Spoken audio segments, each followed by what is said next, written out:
Welcome to the annual general meeting of Acconeer, and my name is Lars Sindell. I'm the CEO of the company. This presentation will be in three parts. The first part will be a few general slides where we tell what the company are doing. Most of you have already seen them, but if there are people in the audience who are new to the companies, we think it's good to make a recap.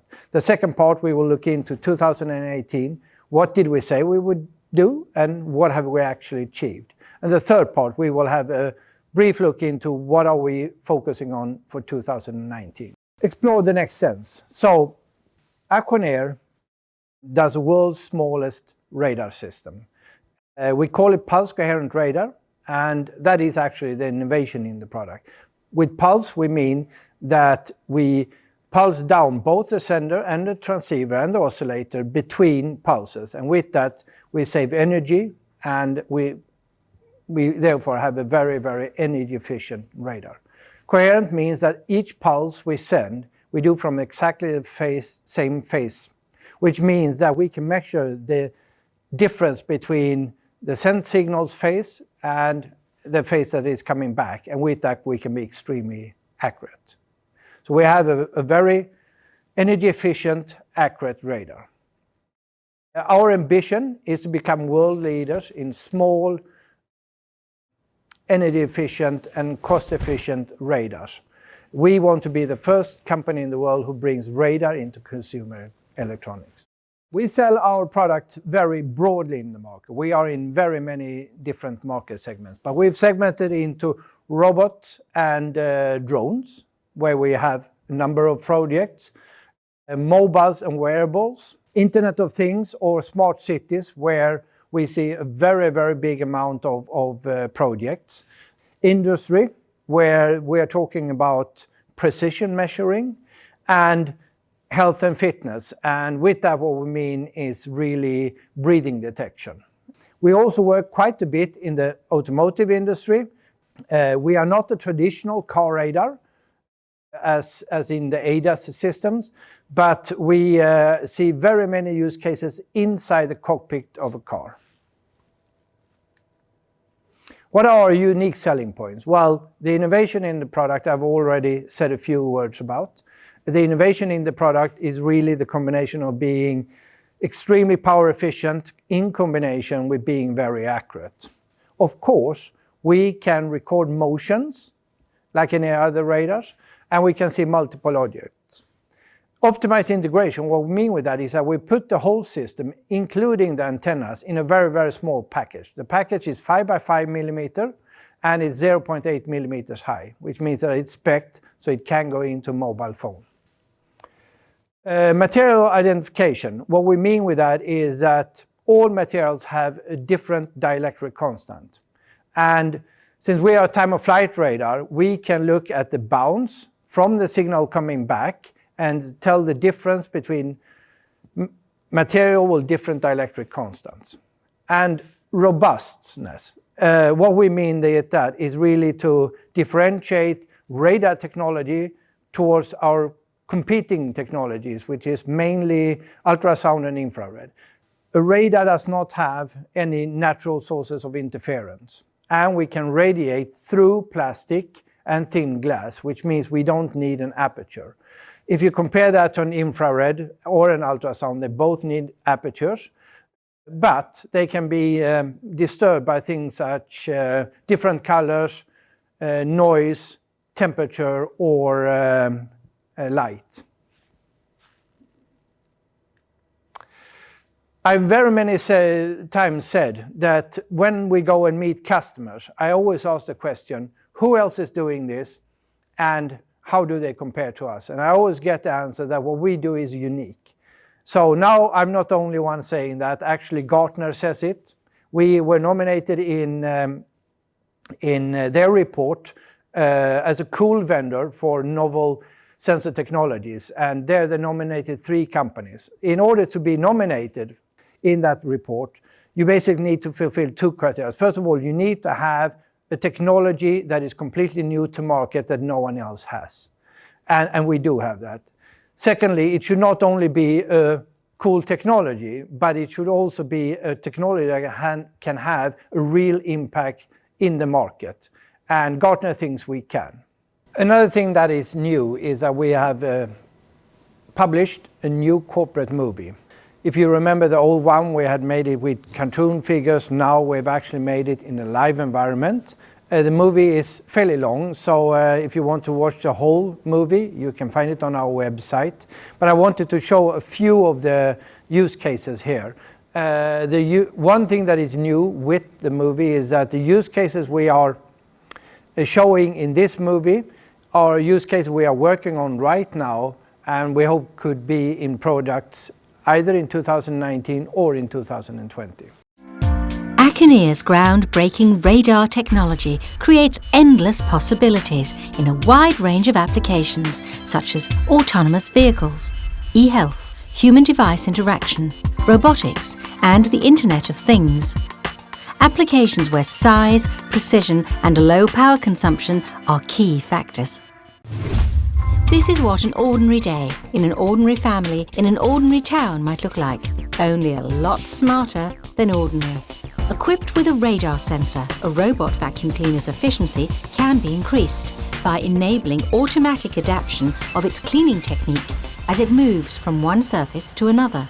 Acconeer radar has the unique ability to also detect dark colour and soft material obstacles. Material detection also gives the vacuum cleaner the capacity to avoid liquids or animal droppings.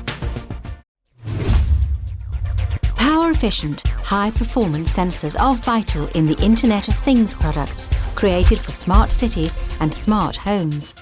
Acconeer radar sensors measure levels in waste bins using easy integration and low power consumption. This will make it possible to reduce waste collection costs and implement climate-smart practices.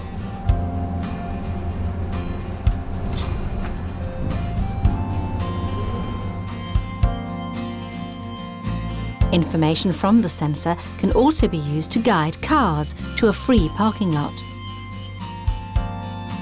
The sensor gives important benefits with easy integration outside storage tanks and can accurately measure the level of fluids or solids while consuming microwatts of power.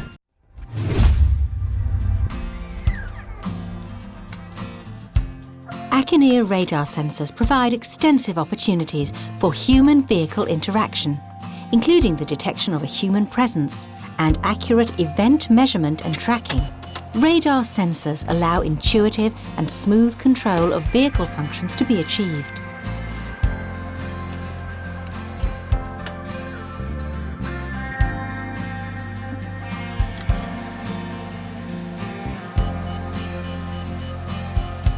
The Acconeer radar sensors can also distinguish people from objects. Feel secure that you can never leave someone behind by mistake, and it functions even when the car is turned off. Now it's time to have a look at actually a slide we showed at the last annual general meeting we had about what were we going to do in 2018. And we said three things. The first thing is that we need to improve our product offering in a way that would reduce the barriers for customers to get to market. It should be easy for customers to access our technology, and it should be easy for them to get it into product and get to market. Two of the main thoughts behind that is that our customers may want to focus on their application, so they should not have to be experts at integrating hardware. Another one is that our customers may not be experts at interpreting radar echo. So we want to help them to do those kind of things. The other thing we said was that we should start and decide on our next generation product. And the third thing is we should extend our commercial network with sales partners, but also distributors on a global basis. So we will go through those three areas and tell you exactly what it is we have done. I will start with the second bullet, which is deciding on the next generation product. We've actually done that. We're not going to talk very much more about it, simply for the reason we don't want to disclose to our competitors what we are going to do. So the decision we've made is that we will start talking about our next generation product publicly once it's ready to be shipped to customers for evaluations. For the first bullet, what we've done with our product, I will invite Michael Egard, one of the co-founders, to the stage to show you a little bit about our product portfolio, but also show you some live demos of what our customers are experiencing. So welcome, Michael. Thank you, Lars. So the Acconeer product offer, it consists of two different categories. We have sensors and modules. So the pulse coherent radar sensor A11 is a truly unique product that combines advanced functionality with small size, power consumption and cost. The high performance module XM112 contains the A111 together with a M7 processor pre-integrated, and we do this in order to have an offer that shortens the customer's development time and development cost. So they can take this pre-integrated module and put directly into their end product.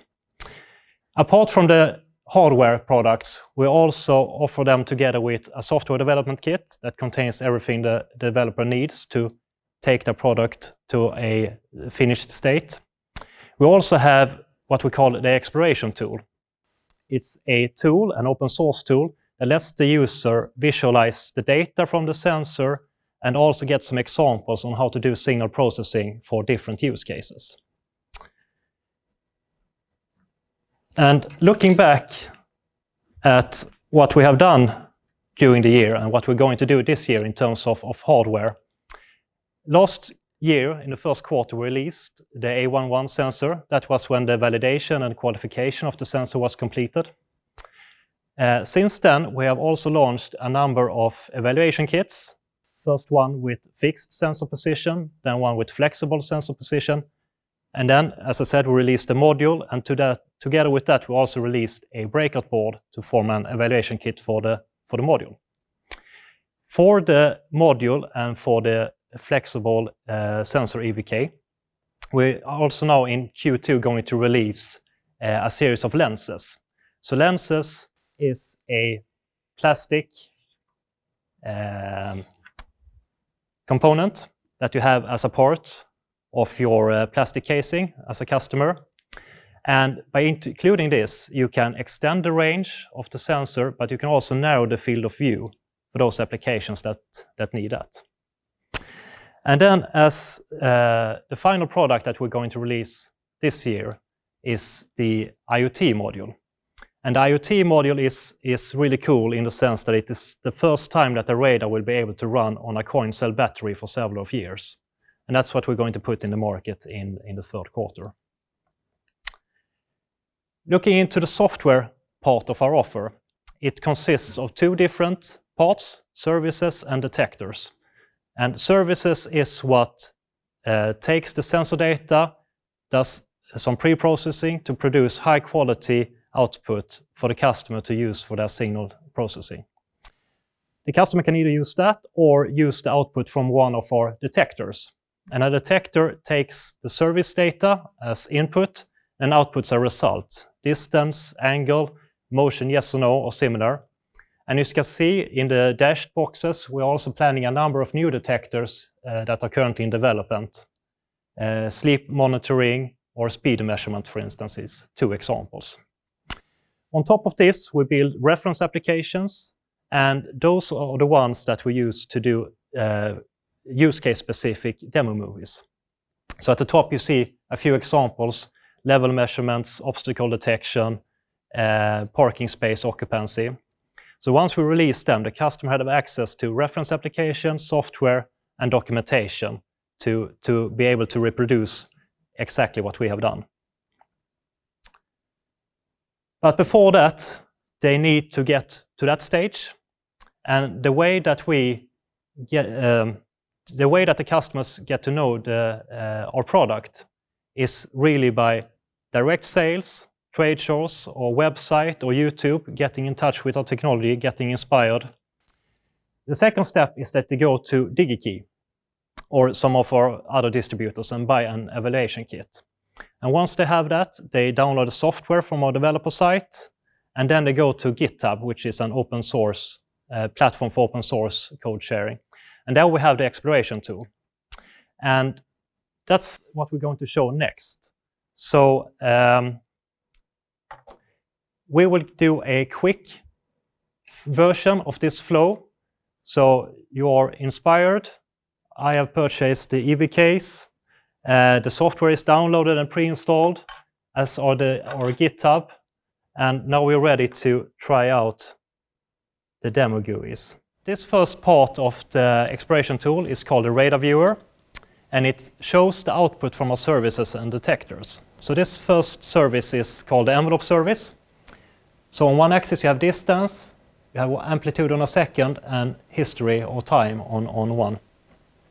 And what you can see here is that I've put my hand in front of the sensor. It tracks my movement. I can get the distance to the hand, but I also get the amplitude. And the fact that we can divide, that we have these two pieces of information from the sensor, both distance or time of flight and amplitude, makes it possible to build advanced applications. And we can build them even more advanced. So now I will switch to the second part of exploration tool, which is a graphical user interface that provides a bit more detail and configurability for the customer. And for this first part of the demonstration of this tool, I will put up a static object in front of the sensor. And what you can see to the left now is a polar plot. And the little dot plots the phase of the signal that is currently received. And if I just move this object slightly, you can see that it turns in the polar plot, and one turn around is 2.5 millimeters. So you can really appreciate how sensitive it is to movement. And if you look in the top right window, what you can see there is the relative movement plotted over time. And you can see that once there's only a static object, it's only the noise from the sensor that sets the limit. So we can actually measure relative movements down to tens of microns. And for instance, even tiny vibrations from an object like that. And this is really what we use to do precision measurements such as breathing rate. So if you look at the bottom right window, you will be able to see my breathing pattern. And in order to do that, I will stop talking and just breathe.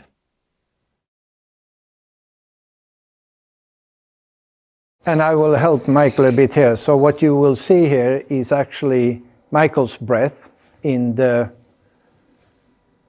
right bottom corner. It's very stable. And if I ask Michael to hold his breath, you should be looking at the plot up in the right-hand corner. And it needs a lip. You see that the breathing plot goes flat. And if you look at the plot on the top, once it has passed a little bit here, what you see there is basically the heartbeat from Michael. So the vibrations of the skin causes his the heart rate. Yeah. And to be able to demonstrate this precision for customers in terms of relative movement and actually also being able to detect the heart beating on the skin of your surface is something that really triggers their mind, and it's very easy for them to vision on what they can do for their product. One example is, if I just select another use case here, presence detection. So here, if I sit in front of the sensor, you can see that there's a blue line. That signal level needs to be above the black dashed threshold in order to detect presence. So right now the sensor detects me as present in front of it. If I move away, the signal falls below the threshold and there's no presence detection. Very, very simple, but the thing that customer really likes about this is that it's impossible to fool the sensor in the sense that even if I sit completely still, it still picks up my heart rate or breathing rate. So it's absolutely, it's not possible to avoid detecting a live object. And for instance, in applications such as being able to detect if someone has fallen in a bathroom or if a baby has been left behind in a car on a hot sunny day. This is really something that customers like and that they are working on to find solutions for. And all of this, of course, starts with customer purchasing an evaluation kit and starts playing with the technology. And Lars will talk more about the current sales of evaluation kits. So the third bullet I'm going to talk about is really how we build out our commercial infrastructure. We try to achieve as much indirect sales as possible. And what I mean with that is that we try to have distributed between us and the end customers. That simplifies life a lot, and we can build out a global organization much quicker than if we would try to do it ourselves. Of course, I've already talked about DDKey. DDKey is our online distributors.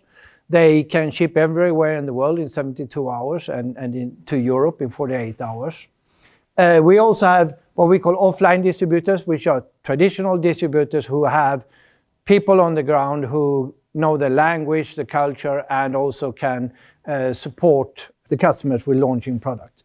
We have distributors now in Japan, Korea, China, and in Russia. And we also have sales offices where we have people on a consultancy basis that work for us with sales in Silicon Valley and in Japan. Europe, we tend to handle ourselves from our head office. What is the result of this? Well, as you can see, we've had an explosion of sales of evaluation kits. Q1 19, we sold 224 evaluation kits on a global scale. And during the year, we have sold more than 700 evaluation kits. Now, that is more than anyone expected in their wildest imagination. So this has really, really gone well. And of course, it's one of the the reasons why we have a fantastic pipeline today.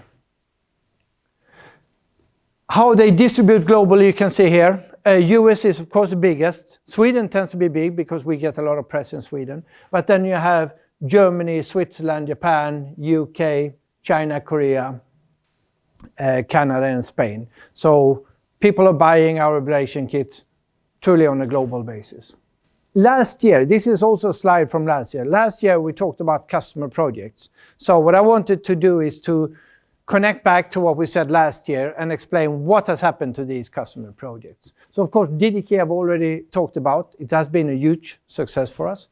The auto industry, we are still only working with one partner. It's a large Japanese systems integrator, a tier 1. Currently, they have 2 products that they are out marketing in the market. One is an access control sensor, the kick sensor. You open and close the trunk lid with the movement of your foot. The other one is presence control. And presence control ties actually back to what Michael presented. It's about recognizing if there's an animal or if there's a baby in the back seat.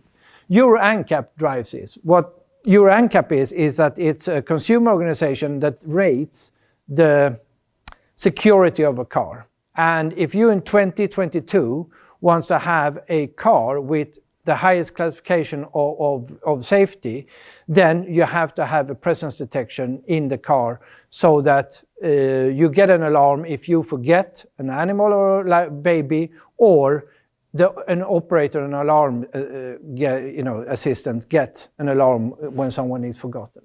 Those 2 products have actually been shown at CES, and we expect to have revenues in this area in 2021. So we are on track with our car projects. And another area which we have done extremely well in, we talked about one parking sensor project last year. Now we have many car sensor projects, basically determining is a car parked or not. We also have a number of projects in measuring levels in tanks, and we have a number of projects in measuring levels in waste management. This whole area, we have more than 20 customer projects, and we do expect revenues in 2019 from these projects. Robotics. Last year we talked about 2 types of robotics. We talked about robot vacuum cleaners and robot lawnmowers.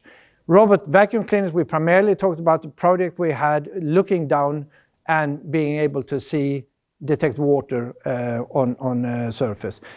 That project has proven to be very difficult to realize, so we have not been able to launch this in 2018 as we had hoped. So this will take longer time. It's still a research area for us. But we have focused in on object detection instead. So we now have several robot vacuum cleaner projects doing object detection. We also have several robot lawnmower projects. And additional to this, we have a number of what we would call toy and companionship robot projects. And what we see is that the lead times on the robot vacuum cleaner and the lawnmowers are fairly long. It's 3 to 4 years to market. So we don't see any of those in the markets until 2020 at the earliest. But we think that toy and companionship robot projects, we will see revenues and product launches in 2019. And then finally, this is actually the picture that replaces all of these customer projects. We don't talk anymore about individual customer projects. We talk about focus areas. And in each focus areas, we have multiple customer projects. So our focus areas are parking sensor, waste management, level gauge measurement, robotics, and in robotics it's object detection, and in automotive it's trunk lid opener. We will add 2 more new focus areas in 2019, but it's yet for us to publicize which these areas will be. We have, as you can see, many different candidates to choose from. So finally, where do we stand as a company? Well, I would say on the negative side, the robotics projects that we were planning did not realize in the way that we were hoping in 2018. That's actually the only thing that has been delayed. On the other side of the scale, what you have is an enormous pipeline of projects today, driven really by the sales of EVKs in DDK. So if you balance these two, I would say that we are actually in a stronger position as a company today on the commercial front than we thought we would be when we had the annual general meeting last year. So what we will do in 2019? Well, we are very happy with the strategy that we have, so we will continue to do the same thing, and that is to reduce the barriers for customers to launch projects, which means we will do more modules, we will do more services and detectors. We will continue to launch experimental functionality on GitHub so that customers can play with our algorithms and our EVKs. And we will introduce 2 more focus use cases. We will continue to build out the commercial infrastructure, so we will add more distributors, and we will also add more sales partners. And with that, I actually think that we can achieve even more AVK sales than what we're doing today. And finally, we will support customers to release their products into the market in 2019. So that brings the end of our presentation. I hope you are happy with the progress of the company, and thank you for the time.